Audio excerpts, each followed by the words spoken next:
Hey everybody, my name is Zane Johnston. I went a little bit different direction with my topic. Hope you guys enjoy. The topic that I decided to tackle is, are NFL quarterbacks judged unfairly based on their Super Bowl success? What I mean by this is how NFL quarterbacks are determined to be elite or on the elite level, and ultimately how the Hall of Fame committee determines who will be enshrined in the Hall of Fame at the end of their careers. We'll start with a hypothetical scenario that's really occurs quite often in the NFL. Teams given a chance to win a game or come back and tie a game, send it into overtime with what we call a 2-minute drive. So here's the situation: the score is 24-28 with 2 minutes to go in the game. Your team is losing, is down, and just received possession, whether by kickoff or turnover. Your team has possession of the football with a chance to go down and win the game in sometimes dramatic fashion. The question is, who would you pick as your quarterback to lead the game-winning drive? Obviously, there's a lot of great quarterbacks out there on active rosters, as well as guys that have retired. Obviously, Peyton Manning is a great example. A guy had a phenomenal career and just retired this last year. So we'll include current NFL quarterbacks as well as guys that have been retired. I'm going to give a couple examples of some quarterbacks and see if you can determine which quarterback you would like to lead this game-winning drive. Quarterback number one played in the NFL for 13 seasons, 140 total games played. Completed 1,886 passes out of 3,762 attempts for a completion percentage of 50.1%. This particular quarterback threw the football 26.9 times a game, so about 27 times a game on average, and throughout his career racked up a total passing yards of 27,663, averaging 197.6 yards per game. Throughout his career, threw 173 touchdowns with 220 interceptions with a passer rating of 65.5. And all of this information, these statistics are coming from NFL.com, the NFL website that tracks the history of the NFL and their statistics as well as current players. Quarterback number two, which these guys are anonymous, want y'all to see who you think, based on the numbers, would be somebody you'd like to lead that game-winning drive. Career totals, seasons played, 10 seasons played, has played in 155 games, so has played a few more games than quarterback number one. Pass attempts 4,331 with completions being 2,826 with a completion percentage of 65.3. So you can see there's a big difference there in completion percentage between quarterback one and quarterback number two, with the attempts per game being just one more attempt per game. Throughout this quarterback's 10-year career, he's thrown for 34,154 yards at 220 yards per game, with 247 touchdowns in his career to 117 interceptions with a passer rating of 97.1. We'll look at a couple more. Quarterback number three has played 12 seasons, 165 games. It's completed 2,898 passes on 4,715 pass attempts. Completion percentage 61.5 on 28.6 attempts per game. So we're still in that same general attempts per game as quarterback number one and quarterback number two. Has thrown for 32,942 yards in his career, with about 200 yards passing a game, 165 touchdowns, 141 interceptions, and a quarterback passer rating of 81.6. Quarterback number four has played 16 seasons, 234 games played, completion percentage of 56.9 on 4,123 completions in his career. This quarterback of the four has the most attempts per game at 31. Passing yards 51,475 at 220 yards per game. So we're still in that same general yards per game. This quarterback has thrown 300 touchdowns, even 300 touchdowns in his career, but 226 interceptions with a passer rating of 79.9.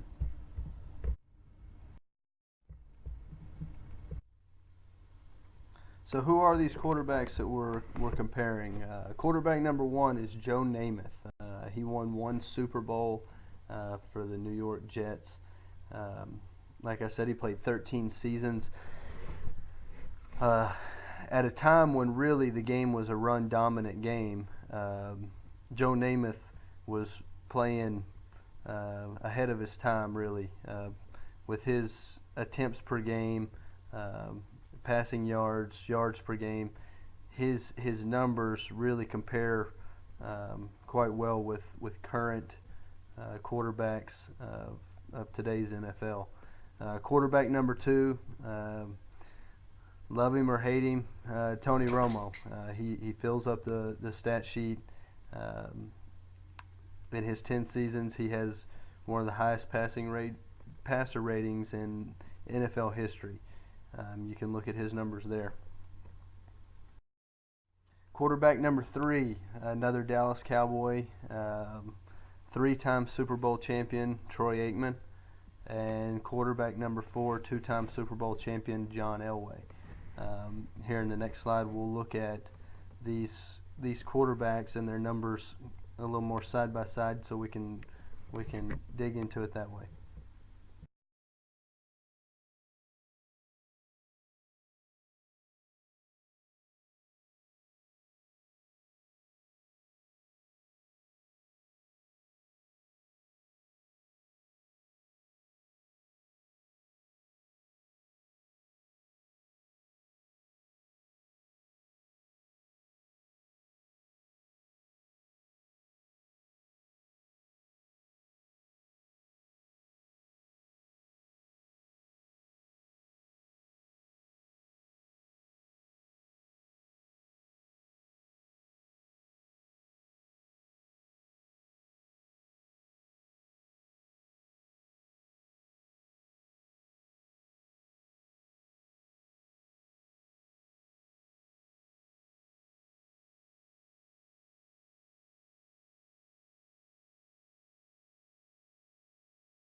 Like I said, we would look at these guys a little more side by side so you can really compare. Tony Romo is listed first, and you can see you jump to completion percentage. Um, he leads this group. 65.3% of his passes are completed, and he's like I just talked about in the last slide. The NFL is really changed to a pass dominant league, and yet he's third on the list in attempts per game at 27.9, just throwing the ball one more time a game than Joe Namath did. Troy Aikman, John Elway both threw for more attempts per game. Troy Aikman, for example, played with arguably the greatest running back of all time in Emmitt Smith, who is the all-time leading rusher of the NFL, and he still threw for 29 attempts a game. He had a pass rating of 81.6 and only threw for 165 touchdowns. What got him in the Hall of Fame? And I am biased. I'm a lifelong Dallas Cowboy fan, and I grew up with Troy Aikman posters on my wall, so I love Troy Aikman. But you look at his numbers, what got him in the Hall of Fame? He didn't throw for an outlandish amount of passing yards throughout his career, didn't throw for a crazy amount of yards per game. Touchdowns, Joe Namath, who at a time was really running the ball quite a bit more than throwing the ball, threw more touchdowns than Troy Aikman. What got a guy like Troy Aikman into the Hall of Fame? It's easy to look back and see that it was 3 Super Bowls. So is 3 Super Bowls, winning 3 championships, does that define a quarterback, or should we look at other things to see how these guys should be judged going forward and ultimately remembered for throughout the history of the NFL? Another thing to look at is Tony Romo compared to John Elway. You can see John Elway has thrown for quite a few more passing yards throughout his career, 51,475 to Tony Romo's 34,154 yards. But one thing to consider is John Elway played 16 seasons where Tony Romo has played 10. And John Elway is throwing the ball a few more times a game than Tony Romo is. And if you really dive into it, John Elway he averaged around 3,400 yards a season, and John Elway threw for 3,200 yards a season, where Tony Romo's throwing for 3,400 yards a season. If Romo were to continue that trend of throwing around 3,500 yards a season, and he gets 6 more seasons and plays 16 years like John Elway, then his numbers could be very similar in regard to touchdowns, and really would really go way beyond in touchdowns if he played 6 more years. But passing yards would be very similar. So just something to look at, that a guy like Tony Romo, and there's many others, Phillip Rivers, Carson Palmer, in the NFL today that have very similar statistics that have not had a chance to play in the big game, so we don't consider them elite quarterbacks. Here's a list of Hall of Fame quarterbacks that played their entire season without winning a championship. There's not many. George Blanda, Dan Fouts, Sonny Jurgensen, Jim Kelly, Dan Marino, Warren Moon, and Fran Tarkenton. Those are the only quarterbacks that have been selected into the Hall of Fame that did not win the coveted Super Bowl.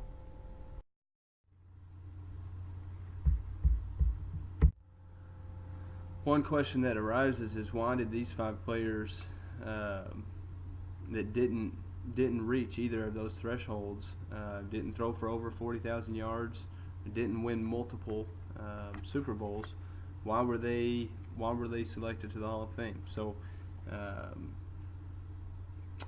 George Blanda and Len Dawson played really the majority of their career pre Super Bowl era. They did finish up after Super Bowls had begun, so they kind of get benefit of the doubt there, that they didn't have as many opportunities to reach a Super Bowl and play in a Super Bowl, so they're based largely on statistics.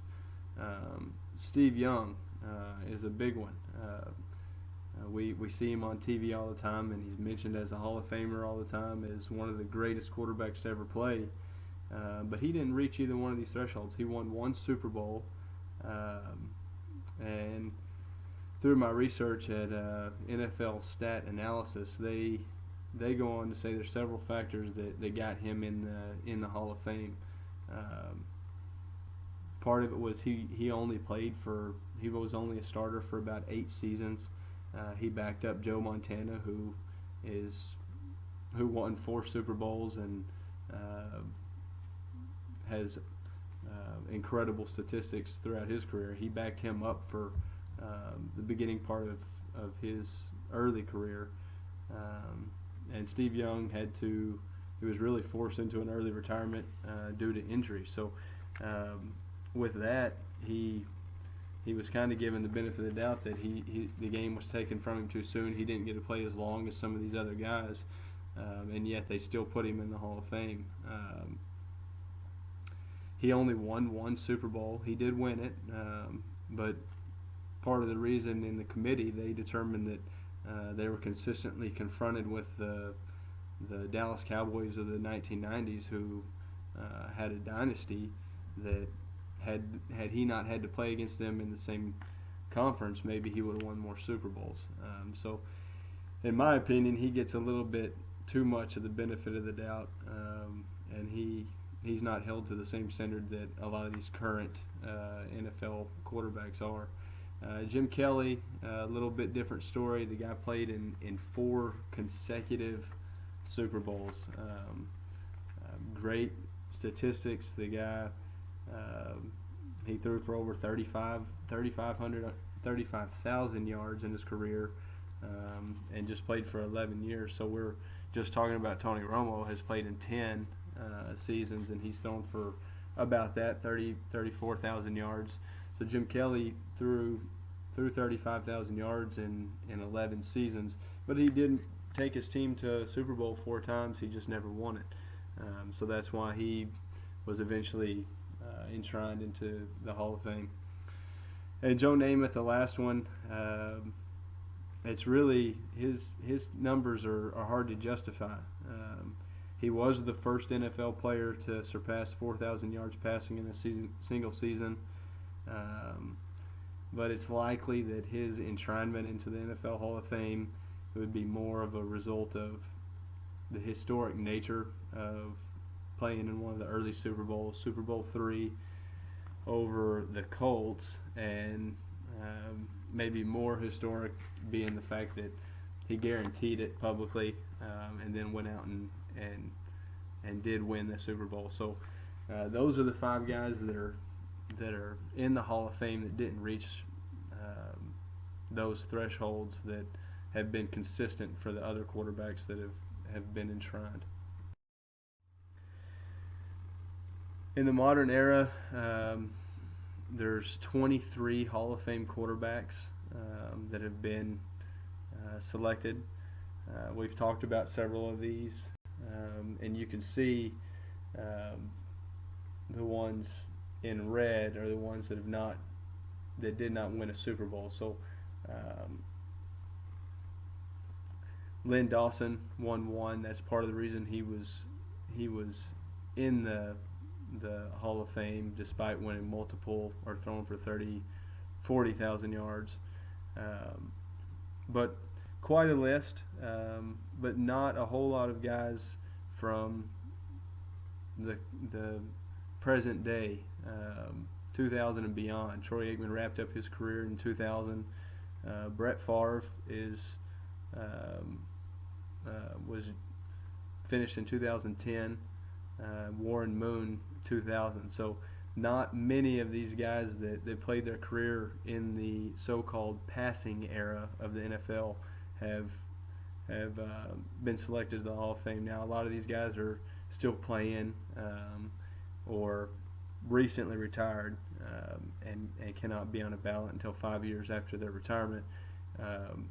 But it just shows that these quarterbacks have really been from the past, have been selected, and we're not looking at the greatness of the quarterbacks that are currently playing.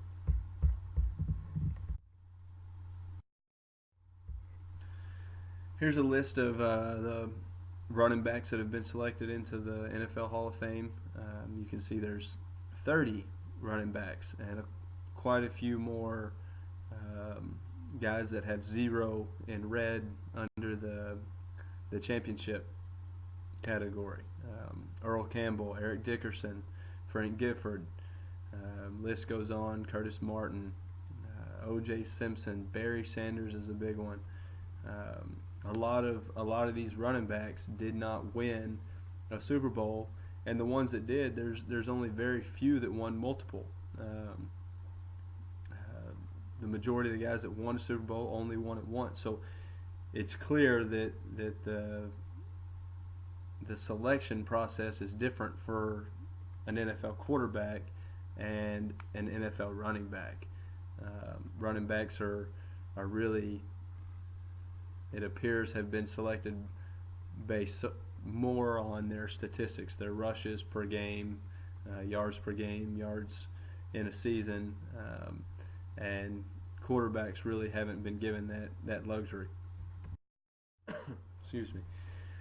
And then here's also a list of the receivers that have been selected into the Hall of Fame, and again, there's a few more guys in here with no championships than there are quarterbacks with no championships.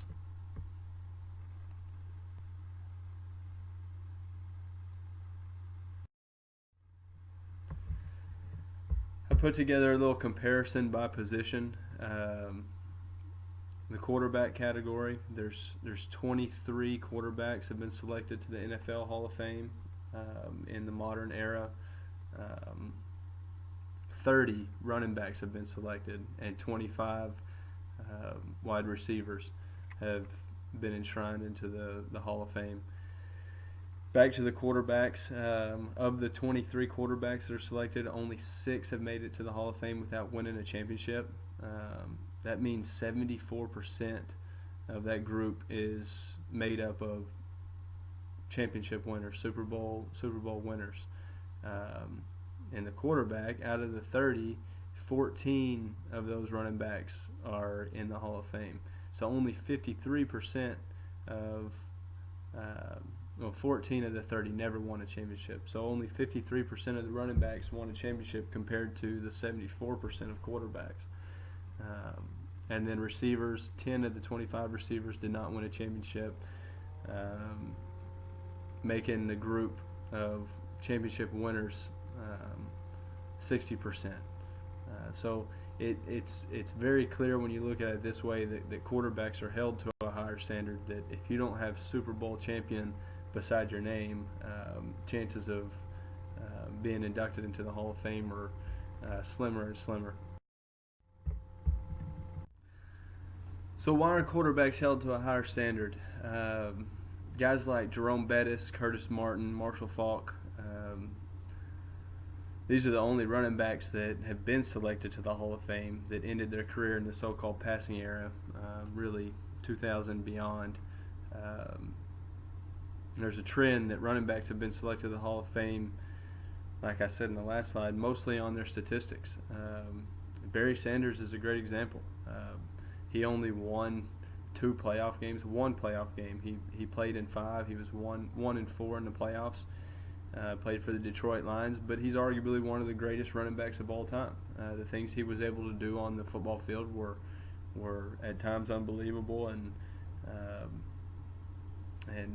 improbable, but he's considered one of the greatest, and yet he only won 1 playoff game in his entire career.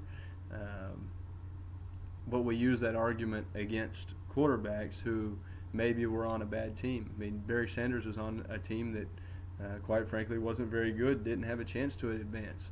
The game is more than one person, no matter what position that player plays.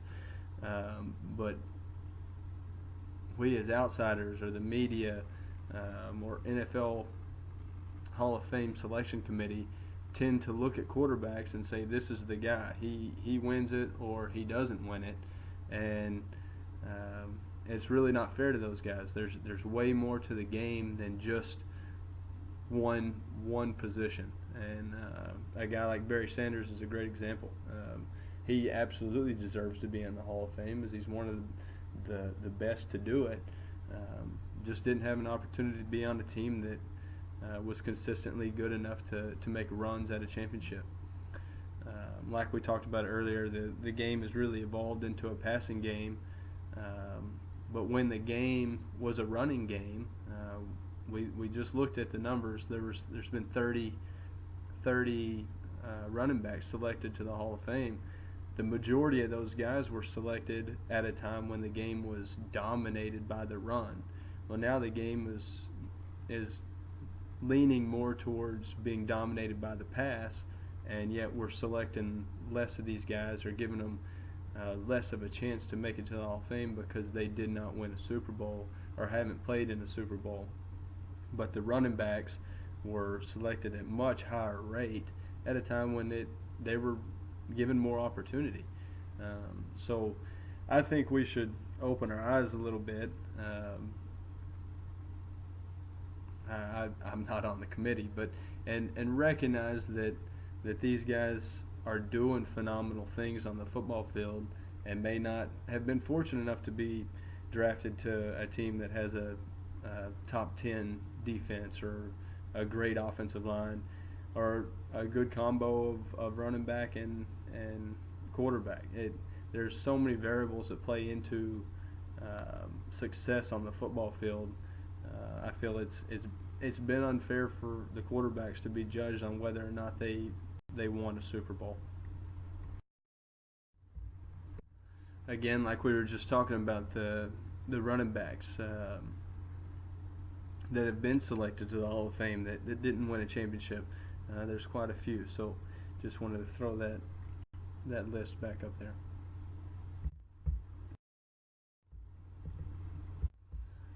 Here's a list of the active quarterbacks in the NFL right now that have won a championship. And if you look at it, the number in parentheses next to the quarterback's name is how many Super Bowls they've won.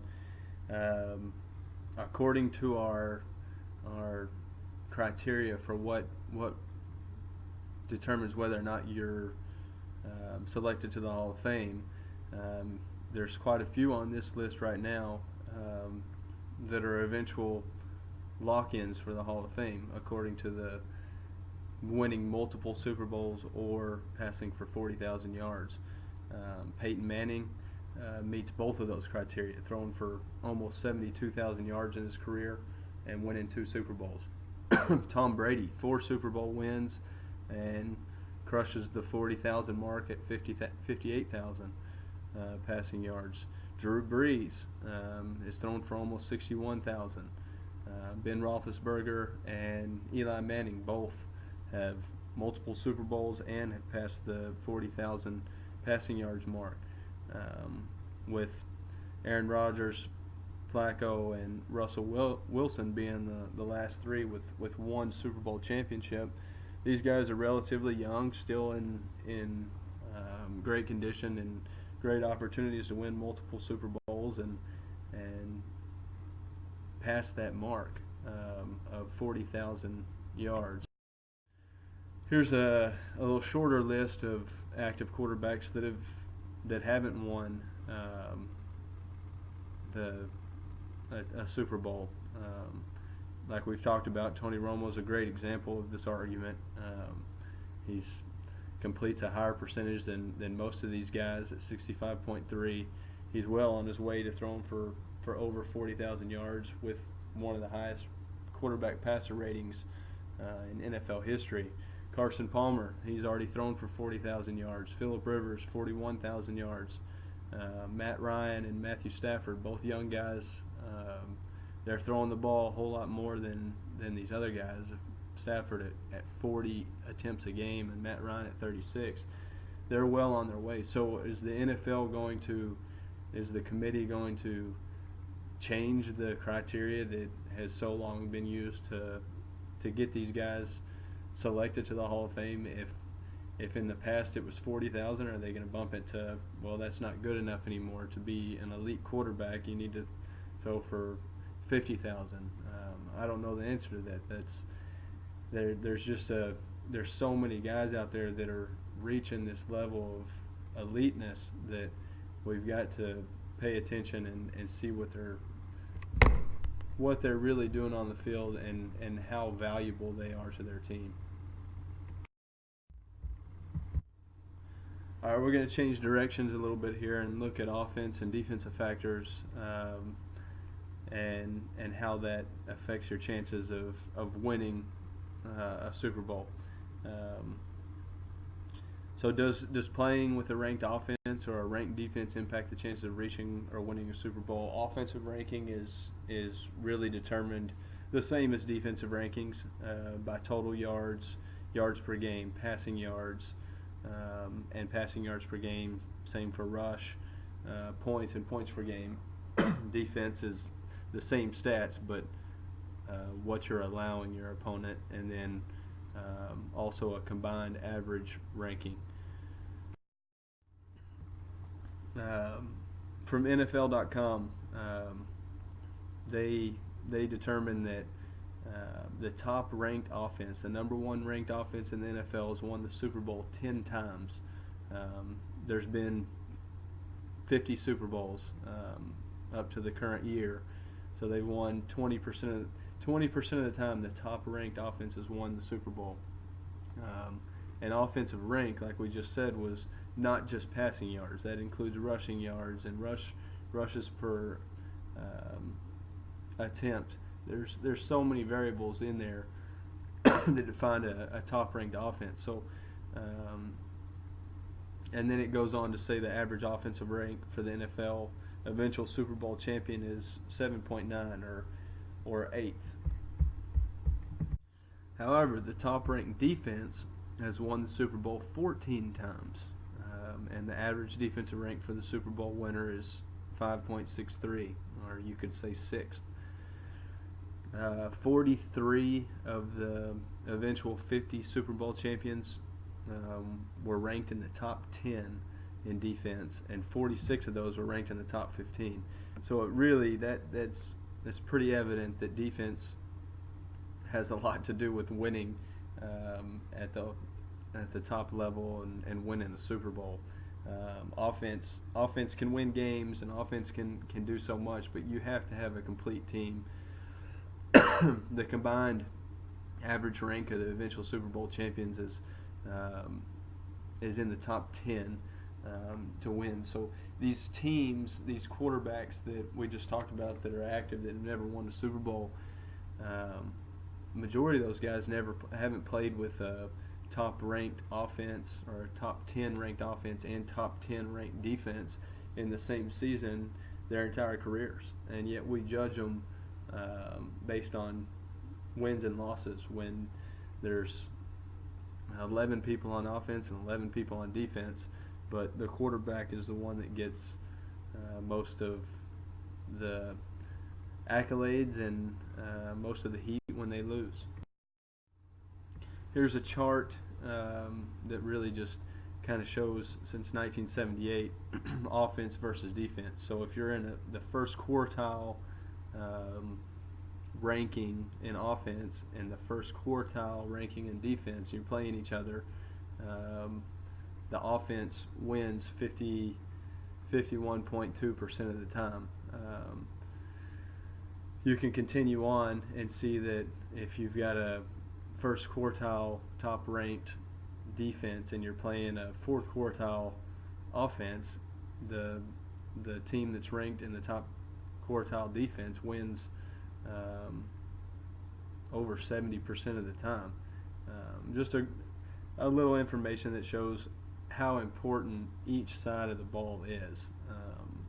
Neither is really that much more important than the other. You can see comparing to when a first quartile offense plays a first quartile defense, it's right around 50%. So building a team that has a solid offense and a solid defense obviously gives you a better chance to win. If your offense is phenomenal and your defense is not good, then you're only gonna win so many games, and that's really what this chart goes on to show. I've touched on Tony Romo a little bit, and I'm a little biased. I'm a diehard Dallas Cowboy fan, and I think Tony Romo gets a bad rep a lot in the media, when really the guy is one of the best in the league year in, year out. Early in his career, he had a couple of key mistakes at bad times, and that's really kind of defined him to the public. But when you look at his numbers, it's hard to understand why he's not a no-brainer for selection into the Hall of Fame when he retires. But really, unless he's able to win a Super Bowl the way things are, or at least get to the game several times like Jim Kelly, he's most likely not going to be included among the elite guys to ever do it. Like we've talked about the Hall of Fame, they're interested in multiple Super Bowl wins and whether or not you get to 40,000 yards. Well, I think Tony Romo will probably get to 40,000 yards, but so many quarterbacks currently in the NFL are also going to reach that mark. I don't believe that they're going to enshrine every one of those quarterbacks that met the 40,000 yard mark.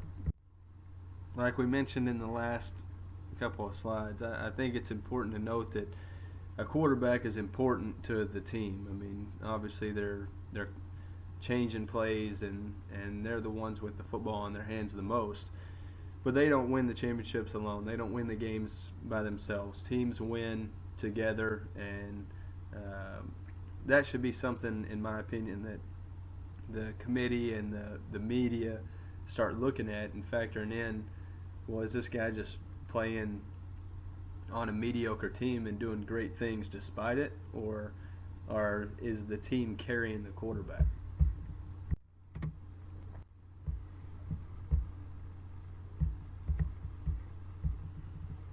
Where Colin was right. Been saying this for 7 or 8 years. Tony Romo is a mega talent, and he will be, in my opinion, the best quarterback that's ever played in this league to not make the Hall of Fame. He has carried this franchise for years. Despite having a world-class offensive line, a very legitimate coach, and some nice running backs, they're 0-4 since he got hurt. They were 2-0 with him, and he was completing 75% of his throws. They're 0-4, 2 touchdowns, 5 interceptions at quarterback. And it's not like they played all the NFL heavyweights. You don't get it. I mean, the guy that doesn't get it, doesn't get it. Tony Romo has been the Bondo, the duct tape, for years for this franchise. And if you doubt how talented he is, look at that Cowboy offense now. That's with an offensive-minded coach and the best offensive line in the National Football League. Where Colin was right.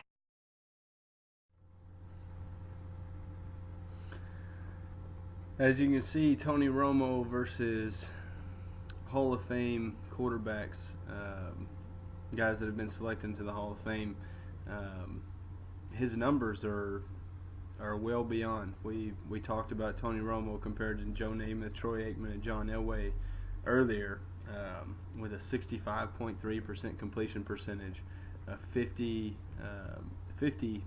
completion percentage for Joe Namath, 61.5 for Aikman, and 56.9 for John Elway. The guy is obviously doing things right. He's thrown for 247 touchdowns. That's more than 2 of the guys on the list that completed their careers. And he's well on his way to pass John Elway in touchdowns. And he has a bad reputation for throwing interceptions, but really a lot of that was early in his career when he was a young quarterback, learning the game, adjusting to the talent and the speed of the game, and has thrown. I mean, he's thrown 117, but guys that we consider some of the greatest to ever do it, Joe Namath threw for 220 interceptions, more interceptions than he threw touchdowns. John Elway, 226 interceptions.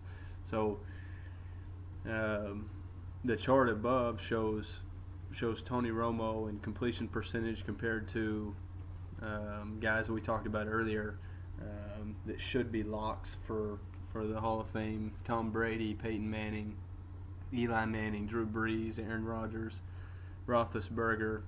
Those guys, his numbers are ranking-wise much better than those. Included in that is current Hall of Famers: Aikman, Bradshaw, Elway, Fouts, Jim Kelly, Dan Marino. The list goes on. It's impressive to look at what he's done.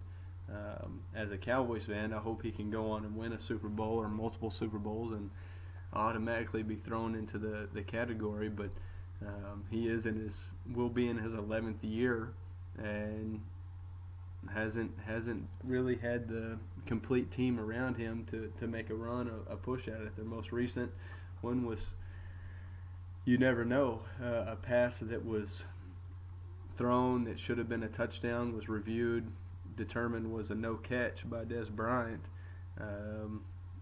Majority of the population thinks it was a catch, but somehow was determined that it wasn't a catch. Cost him a chance to go play for an NFC championship, and who knows, maybe would have gone to a Super Bowl and changed this whole perception of Tony Romo. But his numbers are well beyond elite level statistics, and especially compared to guys that are currently in the league and Hall of Famers.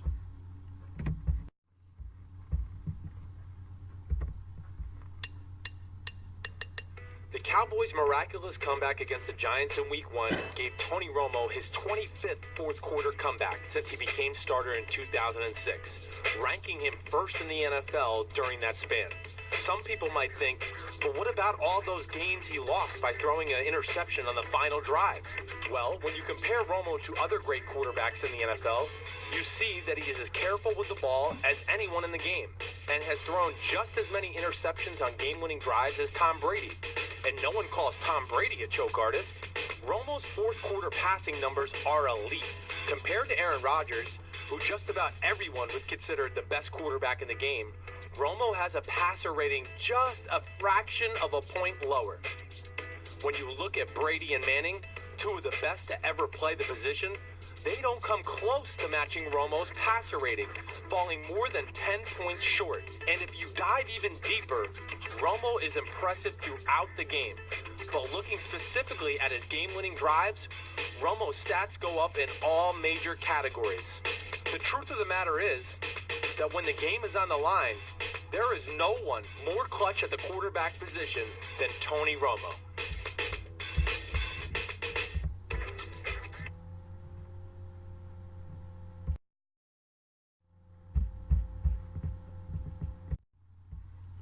Like we just saw in the last video, Tony Romo owns the third highest quarterback rating in the history of the game since 2006, when he came into the NFL, into the league. He has the highest fourth quarter quarterback rating than any other player.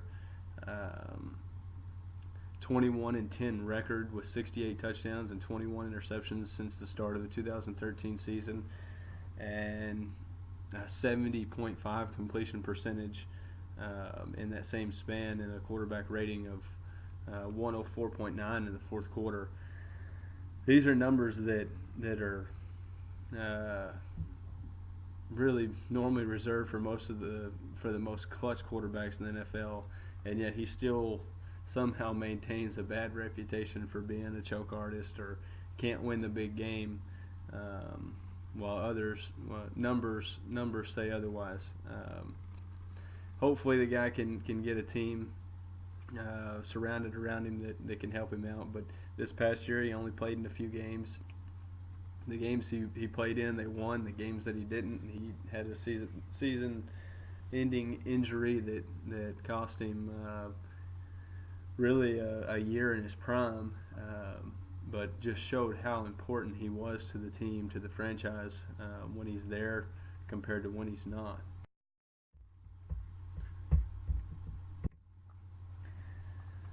This chart shows rankings of quarterbacks and their game-winning drives throughout their career. This is all quarterbacks, past and present. Peyton Manning is the all-time leader in game-winning drives with 56. Dan Marino behind him at 51. And you can look, the importance of this chart is looking at these guys and then whether or not they're in the Hall of Fame. Peyton Manning, I think it's pretty safe to say he will be in the Hall of Fame, just retired. He won't be eligible for his name being on the ballot for another 5 years. But Dan Marino, he's in there. Tom Brady, it's safe to say he's going to be in the Hall of Fame. Brett Favre's not eligible yet, but he'll be in there. Of the guys that are above Tony Romo is number 16. There's only two no's, Vinny Testaverde and Drew Bledsoe, which both really have the same argument as Tony Romo. Played long careers, had great numbers, but not the Super Bowl success that some of these other guys had, multiple Super Bowls and 40,000 passing yards. Vinny Testaverde threw for over 40,000 yards, as well as Drew Bledsoe, but neither have made it into the Hall of Fame. But the other ones above them, you have Drew Brees and Ben Roethlisberger. We talked about those guys earlier in the presentation about should be based on the past thresholds of what gets you into the Hall of Fame. Those two should be in. Eli Manning should be in with his 2 Super Bowl wins and already passing 40,000 yards passing. So Matt Ryan, Carson Palmer, and Tony Romo are all right there together, ranked 13 and 16 in most game-winning drives. Why is game-winning drives important? Well, game-winning drives really really takes the defensive side, whether or not your defense is good or not, out of the equation. Your defense isn't on the field. It's your offense and what the offense is able to do in that particular situation. Game-winning drives can really showcase quarterbacks' decision-making, their skills. The video we just watched shows that a guy like Tony Romo, for whatever reason, has a bad reputation for making bad plays in late-game situations, has thrown the same amount of interceptions as Tom Brady and 2 less than Peyton Manning in a late game situation. Game-winning drives is really important for for determining a quarterback's eliteness, in my opinion. Here are a few considerations for selection into the Hall of Fame, in my opinion. I think the player rank amongst peers throughout their career should be considered, as well as player production in game-winning situations like we just talked about, fourth quarter comebacks and game-winning drives. It just shows so much of what the player can do with their decision-making, as well as their physical abilities to make plays like that in stressful situations with the game on the line. Also determining player production with consideration given to the other positions. We talked about that, being a top 10 offense and top 10 defense, and how that helps or hurts your chances of eventually getting to a Super Bowl and winning a Super Bowl. That should play into determining where these quarterbacks are ranked in history. If a guy plays with a terrible defense, ranked number 32, like the Dallas Cowboys this past year, then how is that quarterback expected to go win a Super Bowl? I do think it should be noted that the quarterback's numbers, their statistics, should be shown with some consideration to their overall team ranking when we're really trying to define these guys throughout history. Obviously, wins and losses are important. You can't take that away. Playoff appearances are important, as well as playoff success, going on to winning a Super Bowl or NFC or AFC championships are important.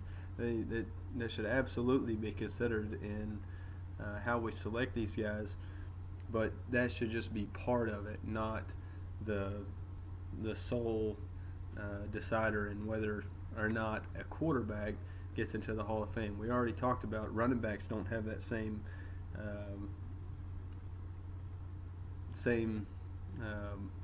determining factor of how they get in. So quarterbacks should be held to the same standard. In conclusion, I think the NFL Hall of Fame has turned a blind eye to other positions in regard to winning Super Bowls and how they're selected into the Hall of Fame. Running backs are like we've talked about a couple of times. They're the best example. They're judged on their career statistics and not so much as whether or not they won a Super Bowl in their career. Receivers are the same way. And I could have gone on and on with offensive linemen, defensive linemen. It's not as important in other positions as it is quarterbacks. And my argument for this is football is a team game. It always has been and it always will be. The quarterback shouldn't be held to a higher standard when they're being judged for their entire career. If we'll look at their entire career and what they were able to accomplish and game by game, certain situation, I think we'll have a little more respect for what these quarterbacks have been able to do. I think the Hall of Fame committee should realize the greatness of a lot of these quarterbacks that are in the NFL right now and stop using the excuse that the game has gone to a passing league and start really appreciating what these guys can do. Obviously, I'm a Tony Romo fan, and I think that he doesn't get the credit he deserves, but guys like Phillip Rivers and Carson Palmer and the list goes on of guys that just haven't been able to get over the hump, but have won a lot of games and done things the right way. Definitely should have equal opportunity to get the respect to get into the Hall of Fame. I hope you guys have enjoyed my presentation. I know I took a little bit different direction than some of the other topics, but it is a topic that comes up every year. If you watch ESPN, if you watch Fox Sports, I mean they're going to debate who's the best quarterback, and you always see rankings. And I thought it would be fun to dive into this and take on why these quarterbacks are the trend of not selecting quarterbacks into the Hall of Fame quite as often as other positions. And again, hope you enjoyed. Look forward to hearing your responses.